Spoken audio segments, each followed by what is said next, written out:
Gəncə Azərbaycan güləşinə ikinci Olimpiya çempionluğu verəcəkmi? Bu suala cavab tapmaq üçün biz Gəncə şəhərinə yollandıq və sonuncu dəfə Olimpiya qızılını qazanan Toğrul Əsgərovun şəxsi məşqçisi Elçin Zeynalovla söhbətləşdik. Birinci dünya çempionluğu Gəncə şəhəri verir. Azərbaycanın birinci Aydın İbrahimov. Aydın İbrahimov, bəli. Bu gün də mən inanıram ki, Gəncə pəhlivanları həmişə dünyada, Avropada özlərinin bacarıqlı idman çıxımı göstərmişlər. Elə gəlir ki, bu pəhlivanlarımızın arasında Toğrul Əsgərov kimi pəhlivanlar yetişəcəkdir. Huzur medal alaq. Prezidentimiz yenə desin ki, mən gəncəliləri təbrik edirəm. İndi biz bu uşaqlara baxanda deyə bilərsiniz təqribən filan uşaqdan nəsə çıxacaq. Bir gəlin bir yerdə baxaq.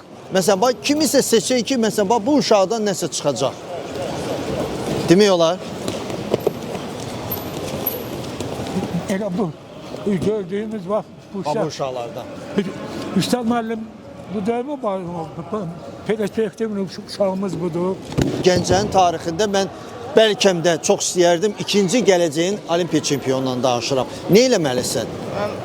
Məşqlərimizi yaxşı eləməliyik, elə bil ki, adımkar məşqlərdən keçərək çempionluq olar. İnşallah mən gəlirəm.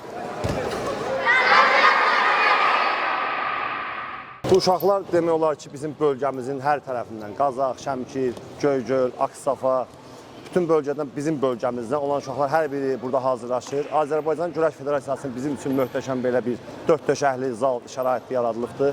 Bizim üçün hər şey zal olaraq çox əladır, çox yaxşıdır. Uşaqlarımız da istər keçmiş illərdə, istər bu gün də Gəncə güləşi həmişə belə deyək də yaxşı mənada sözünü demişdi.